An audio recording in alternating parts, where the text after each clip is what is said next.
Hi Neerav, how are you? I'm doing well, thank you. How are you? I'm good too. So you're a PhD candidate with the Biomedical Image Computing Group at ETH Zurich. I know that. Would you like to talk a little about your background? Right. So let me start with my undergraduate study. So I did my undergraduate in IIT Madras in a department which is called Engineering Design. This is a relatively new department. I don't know if many people know about this. They had this idea of doing a mixture of mechanical engineering, electrical engineering, computer science, and then have this kind of khichdi of courses. And it turned out really nice because when I started doing my undergrad, I was not really, I did not have a particular field in mind, and this gave me like a very nice overview of multiple things. So that was cool. And then that was a dual degree program. So basically you do a bachelor and a master in 5 years. And I specialized in biomedical design. So then I got introduced to, surgical devices, imaging devices, implantable devices, things like this, which was very interesting. Also, I had to study a lot of anatomy, which was not so interesting, but you have to take it as a whole package. So that happened, and then that was for 5 years, and then I had to decide what to do next. I sat for interviews, and I got a job at Philips Healthcare, a research and development in Pune. So they were making X-ray machines there. They still are making X-ray machines there. I was working in embedded software development there, meaning microcontrollers, I think they're called. So you try to code them up to do simple things like controlling motors based on user inputs, things like this. And I guess you have to pay a lot of attention to memory requirements. There's a lot of practical things that have to be paid attention to. So not extremely challenging from developing new things, but extremely challenging in terms of using existing ideas within a lot of constraints. So, and that's extremely important, I think, so to do things in practice. So that was a really nice experience. But after a couple of years, then that's a funny story because I went back to IIT Madras just because, it was a weekend and my friend was going, and then I met a few professors. And then we were talking, and then I was telling them that, it's nice, but then I don't feel like I'm learning a lot of new technical things in my job. And I was in this complaining mode, saying that I'm not exactly happy. And this professor, he said, you should really go back to academia. And I was a bit hesitant. I was like, maybe I wait another year and then go. And it was like, no, if you wait another year, you probably are never going. So you should just apply now and go. And I'm so glad that I did. So then I applied to a number of places. I applied for a master's, another master's in biomedical imaging, because this was kind of the thing that I was quite a bit into. And I applied to a few places in the US, a few places in Europe. I ended up coming to Zurich, ETH Zurich. They have a biomedical imaging master's program. So I did that. Then I did my master's thesis, which is nice. So this is another thing, that a lot of master's programs are in the West are only course-based, whereas some programs have a research component to it. So for me, it was important to have a research component to it because that was kind of the interesting part. And so I did a 6-month master's thesis here at ETH at the end of my master's program. That I did with Professor Ender Konukoglu, which turned out really nicely. So I liked working in the group and so on. Then I asked him if he would take me as a PhD student, to which he agreed to, and now I'm doing a PhD here. So that's a very long, short story. That's great. That's great. Like having a realization that because you're not learning new stuff, so giving up on a job, which is, I guess, much more of a financial stability. Would you agree? I would say so. Yes. Especially, coming back to academia, this is something that's always on your mind, that, you are definitely sacrificing a bit on the financial stability. Right. But, Yeah, as long as you're clear about why you want to do it, and as long as you know that it's not going to be forever, I think it's fine. So even during your stint at industry, were you involved in a research role, or did you have a research background during your joint bachelor's master's program? Like from where do you derive the motivation to join academia? So I already had, I would say, a decent research experience in IIT Madras, because in the dual degree program, you are supposed to do a year-long dual degree project. And I think the last semester you have basically no courses. So 6 months, you're just working on a research project. In addition to that, I had in the engineering design branch, which I'm actually quite a big fan of. We had a whole semester which was reserved for an internship or a research internship, and I did. So that was the 8th semester. So I did that. Those 6 months also I was doing research there. So essentially, I ended up doing a research project for a year and a half. So that was quite substantial. And then in the industry, it was it was research and development. So we were not making Excel sheets only. We were doing stuff that involved more thinking, more. I think that qualifies as development at least, if not research. So that was, and then of course here it has been a bit more advanced. And how easy would you say was the transition from industry to academia? And if you could talk about one challenge in this shift, what would that be?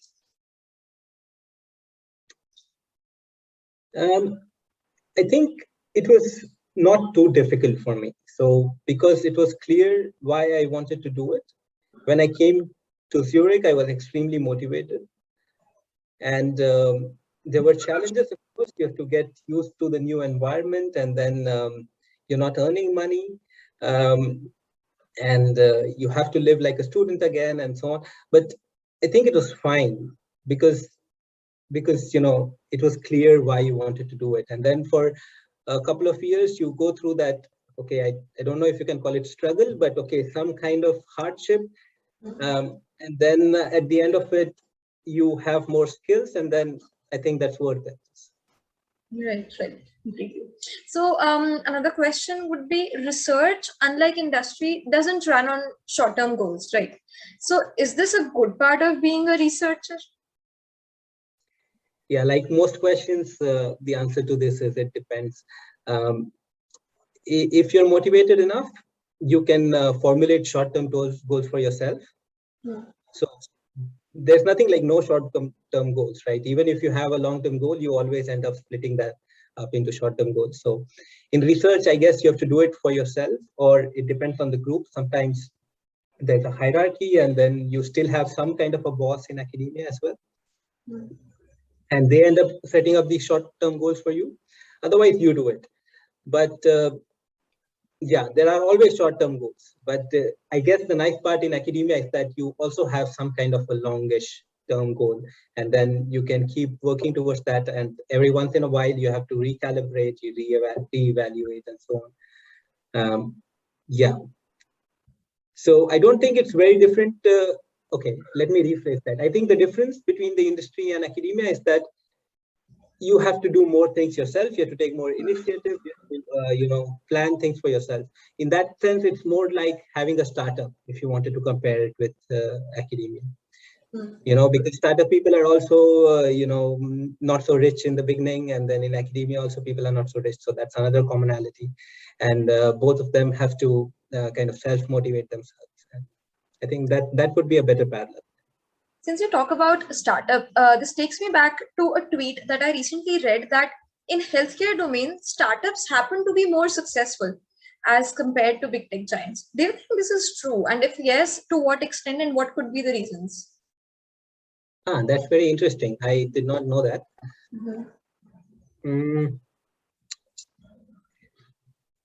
So in my experience, actually, it's quite difficult to make products that can be used in the healthcare industry because,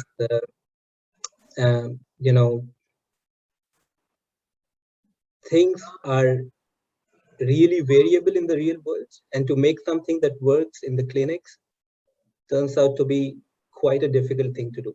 So there's definitely a lot of scope for things to be done there, and therefore I can imagine a lot of startups trying to target that area. Yeah, that's my point of view. If one can build something that can really work in the clinics and validate it to the extent that's required, I think that's really something.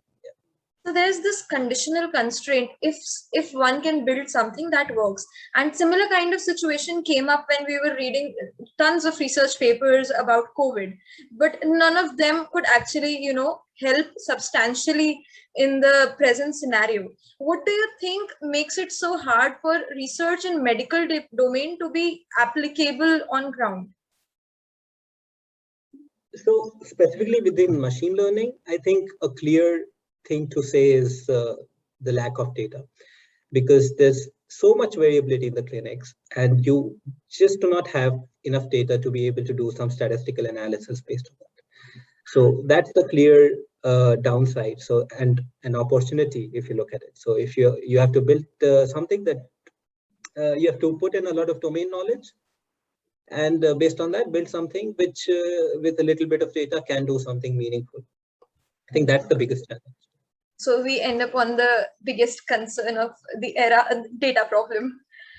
Yeah, you could say that if you wanted to do something based on machine learning. By the way, there are a number of things that you can do without machine learning. So that's something there too. But in this kind of age, or in these few years, it seems like everything has to be with machine learning. That's not necessarily the case. Right.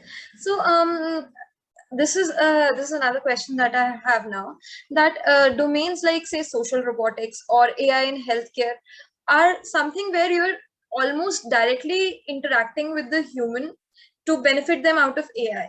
So should this be the motivation to pursue research in the domain of medical imaging? What is the ideal motivation? Nothing ideal exists, but yeah, what should be the correct motivation to pursue research in this domain? I think it's important to enjoy what you do every day. And if that's the case, then motivation is not so important. You need motivation because, if you're not enjoying what you're doing now, then you need some kind of a fruit hanging in the future, which says, because of that, I need to do this. But at the end of the day, in my case, at least, it turns out that I do like more or less everything not everything, but a large portion of what I do on a day-to-day basis. And that's kind of the motivation. Right. So how much of a domain expertise is important in medical imaging? Like,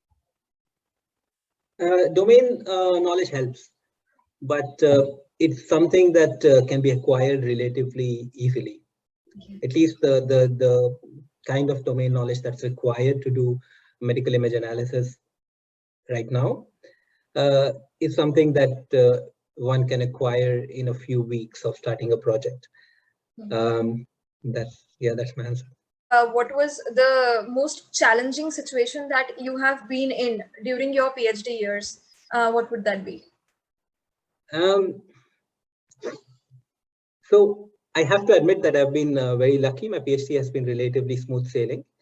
But failure it's just the nature of a PhD to teach you to learn with failure, because what happens in a PhD is you do things and they don't work. That's basically what happens, and you have to learn to deal with that. You spend 6 months on something, and at the end of the day, you realize what you have is basically it doesn't work at all. You have to go back to the drawing board, try to reevaluate, try to pull yourself out of it, because sometimes you get attached, because you're working, especially if you're working alone on something for a long time, it's natural to get attached to it, and then you have to kind of keep that to the side and then start from square one sometimes. So that's a bit difficult, but then that's the nature of it. And then if you can learn to do it, then actually it's excellent, because then you can do good work without getting too attached to it. And you can, from an objective standpoint, decide when to stop and move on to other things. How to decide when to stop? Yeah, I think it really helps to have a very nice supervisor for this, right? Because initially, how do you decide, right? You don't know, you're just starting out, and then you always feel like maybe it just needs another month of work and then it will start working, right? So it really helps to have a guide, a professor, an advisor who has seen a lot more than you, who has been working for a few more years, and then they can tell you that, you know, when to stop. It seems like we have hit a block that we cannot remove at the time. So I think it helps a lot to have a good supervisor. When you say that your PhD was relatively smooth, how much do you think it was because of your interaction with the professor? And how important is it to have a cordial relationship with your peers during your PhD? It's massively important. It cannot be overstated. It's, yeah, this is also one of the things that you need to take into account before deciding you want to do a PhD with a certain group. Because you're going to be spending more than 40 hours a week, definitely more than that, for 4 years at least, with those people. So it makes a lot of sense to have an idea of what you're getting into. Yeah. Right. So since we have talked about that specifically to the reference of medical imaging, a lot of solutions that exist in research do not deliver so well when applied to the ground reality.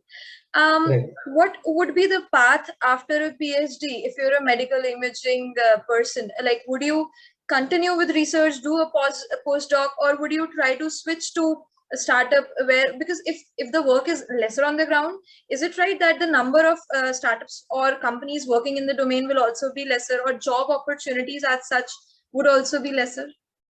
So what to do after PhD? What to do after a PhD, right? A PhD in medical imaging. Yes.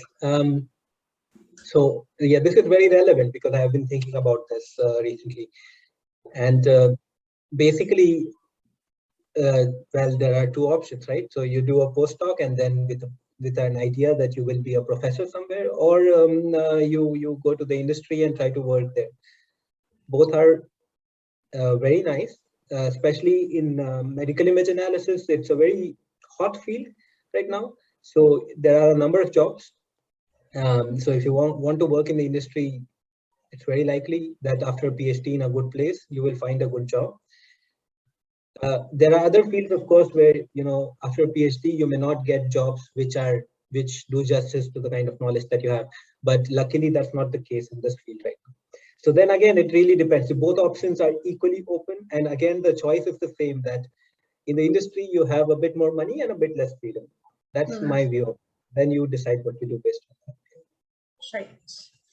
Okay, great. So these were the questions from my end, and I'm really, really thankful for you, thankful for the time you gave to the interview.